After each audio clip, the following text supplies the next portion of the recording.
ముఖ్యమంత్రి చంద్రబాబు నాయుడు గారు, ఉప ముఖ్యమంత్రి పవన్ కళ్యాణ్ గారు ఇద్దరూ కలిసి అత్యంత ఘోరమైన నీచమైన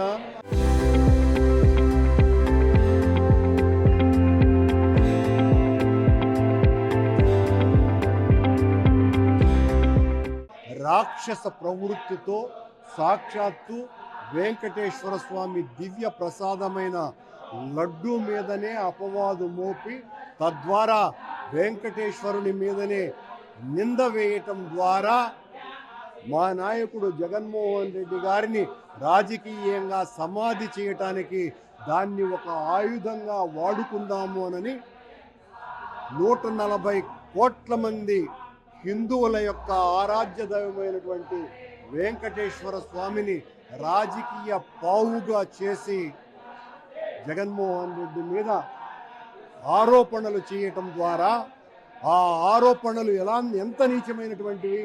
అందులో లడ్డూలో ఆవు కొవ్వు కలిసింది, ఆవు కొవ్వుతోనే లడ్డూ తయారు చేశారు అని చంద్రబాబు నాయుడు, ఆవు కొవ్వే కాదు పంది కొవ్వు చేప కొవ్వు కూడా చేప నూనె కలిసిందని పవన్ కళ్యాణ్ గారు ఇద్దరు కలిసి కుమ్మక్కై మాట్లాడి బహిరంగంగా చెప్పటమే కాకుండా పవన్ కళ్యాణ్ దుర్గామాత యొక్క గుడి మెట్లు కడిగి తిరుపతికి వచ్చి అత్యంత నీచమైనటువంటి ఆరోపణలు చేస్తే సాక్షాత్తు సుప్రీంకోర్టే వాళ్లను చెంపదెబ్బలు వేసి మందలించి జరిగినటువంటి వాస్తవం ఏంటి అని సుప్రీంకోర్టే సిబిఐని నియమించడం జరిగింది, సిట్టును ఏర్పాటు చేయటం జరిగింది.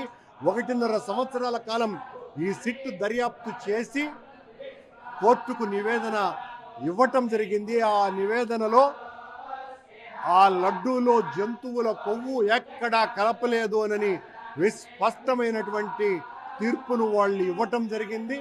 అంతే కూడా కాకుండా ఆ జరిగినటువంటి ఆ వెజిటబుల్ ఫ్యాట్ కలపటంలో రాజకీయుల ప్రమేయం లేనే లేదు, రాజకీయ ప్రమేయమైనటువంటి నేరస్తులు నేరము జరగనే లేదు.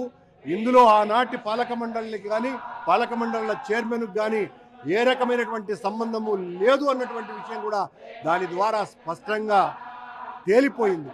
అయినా చంద్రబాబు నాయుడు తట్టుకోలేక భరించలేక ఏం చేయాలో పాలుపోక ఈ రోజున తన విష పత్రికల చేత పుత్రికల చేత ఆ ఛానళ్ల చేత మా మీద నింద వేస్తూ ఆరోపణలు ఇంకా గుప్పిస్తూనే ఉన్నారు.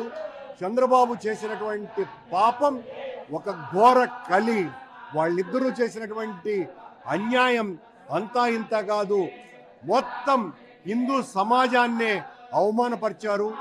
మొత్తం హిందువుల యొక్క మనోభావాలన్నింటినీ కూడా తుంగలో వేసి తొక్కేశారు.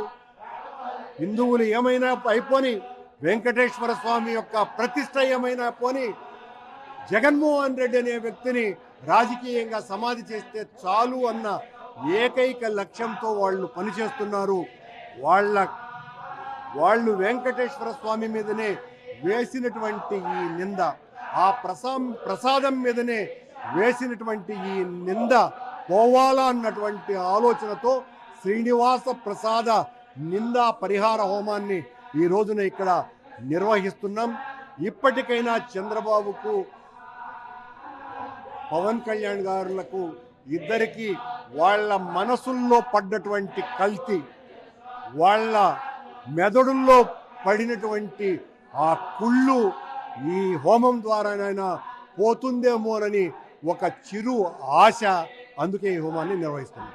Local to global news at your finger tips. మీ చేతిలో ఒక ఆయుధం. Download Raw TV app. Media legend Ravi Prakash is back.